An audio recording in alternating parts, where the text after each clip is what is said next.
लेखक श्री राम शर्मा आचार्य जी की वाणी। सतगुरु की कृपा से मिलती है मुक्ति। गुरु गीता की योग साधना के गहन रहस्य उजागर होते हैं। इसमें जो कुछ भी वो सभी तरह के बुद्धि कौशल से परे हैं। गुरु गीता के महामंत्रों में निहित रहस्य बुद्धि से नहीं बोध से अनुभव होता है। इसके मंत्र क्षरों की सच्चाई के तर्क से नहीं साधना से ही जाना जा सकता है। जो लोग गीता को बुद्धि और तर्क से जानने की कोशिश करते हैं वो अपने ही जाल में उलझ कर रह जाते हैं। गुरु गीता के संबंध में उनकी बौद्धिक तत्परता उन्हें भरमोस के सिवा और कुछ नहीं दे पाती। तर्कों से उन्हें केवल बहस का खोखलापन मिलता है। इसके विपरीत जो साधना करते हैं वो अपनी साधना से प्राप्त अंतर्दृष्टि के सहारे सब कुछ जान लेते हैं।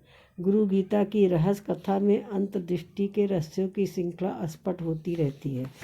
इसकी प्रत्येक कड़ी से साधकों एवं शिष्यों की अंतर्दृष्टि में हर बार नए आयाम जोड़े हैं। पिछले कर्म में माँ पार्वती ने भगवान सदाशिव से अनूठी जिज्ञासा जताई है। उन्होंने पूछा कि हे महादेव, पिंड क्या है, पद किसे कहते हैं, हे भोलेनाथ, रूप क्या है, रूपातीत क्या है। माँ की ये सभी जिज्ञासाएं जीव आत्मा के अस्तित्व के अति गूढ़ प्रश्न हैं और इनका उत्तर किसी भी तर्क या बौद्धिक अनुमान से असंभव नहीं है। इन सभी प्रश्नों का उत्तर केवल साधना ही समाधि से शिवमुख से सुनकर ही जाना जा सकता है। इन साधना से अपने श्रीमत उद्घाटित करते हुए भगवान सदाशिव महादेव कहते हैं, श्री महादेव उवाच, पिंड कुंडलासनी शक्ति है, पद हंस मुदाहतनम, रूप बिंदु ऋतगे, रूपातीत निरंजनम।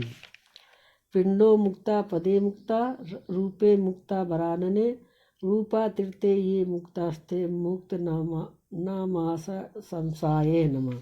हे देवी, कुंडली शक्ति पिंड है, हंस पद है, बिंदु ही रूप है तथा निरंजन निराकार रूपातीत है। ऐसा कहते हैं, जो पिंड से मुक्त हुआ, पद से मुक्त हुआ, रूप से मुक्त हुआ और जो रूपातीत से मुक्त हो सका, ये श्रेष्ठ मुख वाली उसी को मुक्त कहते हैं। इसमें कोई संशय नहीं है। गुरु गीता के उपरोक्त दो महामंत्रों में योगी जनों की समस्त योग साधना का सार है। बिरले ही इसकी अनुभूति कर पाते। भगवान शिव बड़े कर्म से माता भवानी को इन रहस्यों की जानकारी देते हैं। वो कहते हैं कि कुंडली शक्ति ही पिंड है। इसका तात्पर्य ये है कि जब तक योग साधक में कुंडलिनी शक्ति सुप्त रहती है तब तक वह देह बोध और देह अभिमान से बंधा रहता है। ऐसा व्यक्ति कितनी ही पुस्तकें पढ़ डाले, भले कितनी शास्त्रों का अध्ययन कर ले, पर उसे देह बोध से मुक्ति नहीं मिलती।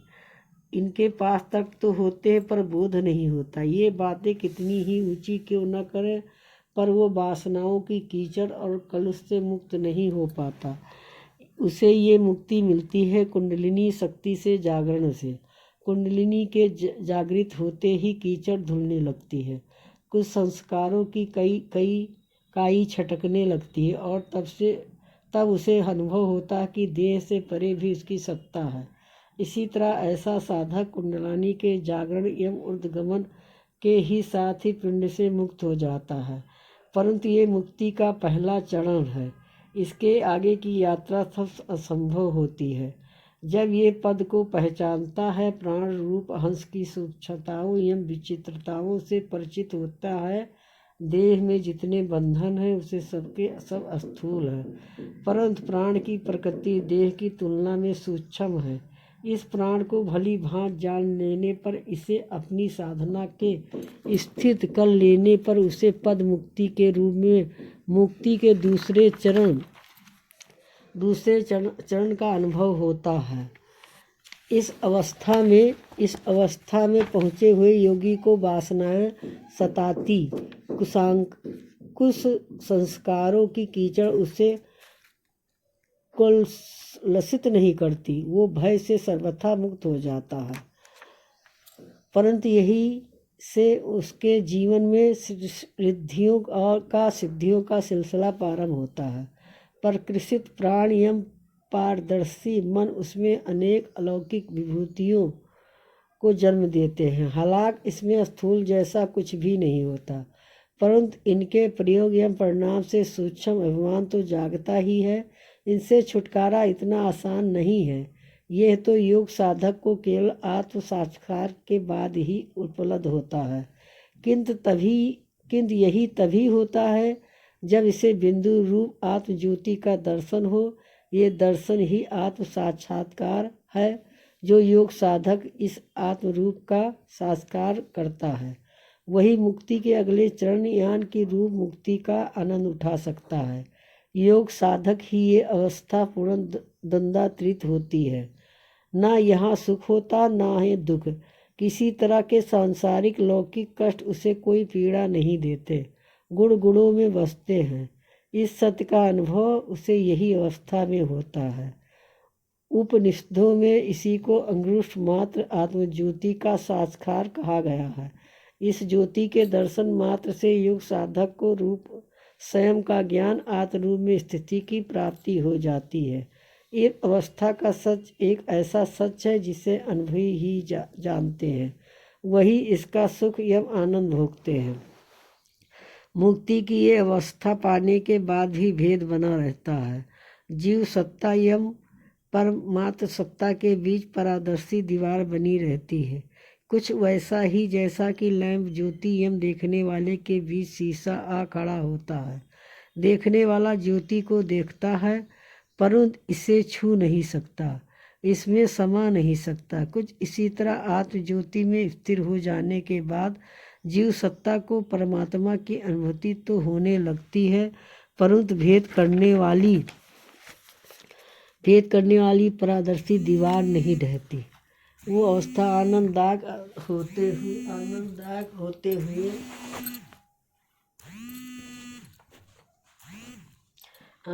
होते हुए वो बड़ी पीड़ादायक एवं तड़पाने वाली है। अनुभवी जनों को ये इसका अनुभव होता है। इस पारदर्शी दीवार को भेदना किसी साधना नफ्त पुरुषार्थ से असंभव नहीं है।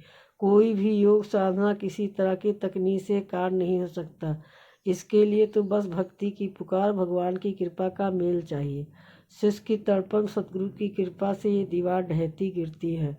बड़ी कठिन या मार्मिक बात यह है, जो यहाँ लिखा और कहा जा रहा है उसे पता नहीं कौन किस तरह से समझ सकेगा, पर यही सच है, यही सच है, यही सच है।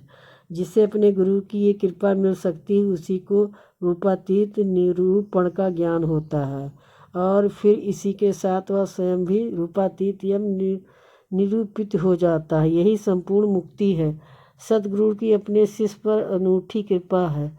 इस कृपा को पाने के लिए कौन होता है, इसे भगवान सदाशिव अगले कर्म में बताते हैं। इस वाणी को सुनने के लिए बहुत बहुत धन्यवाद, और आपने जो सब्सक्राइब करा है उसको तहे दिल से धन्यवाद करती हूँ।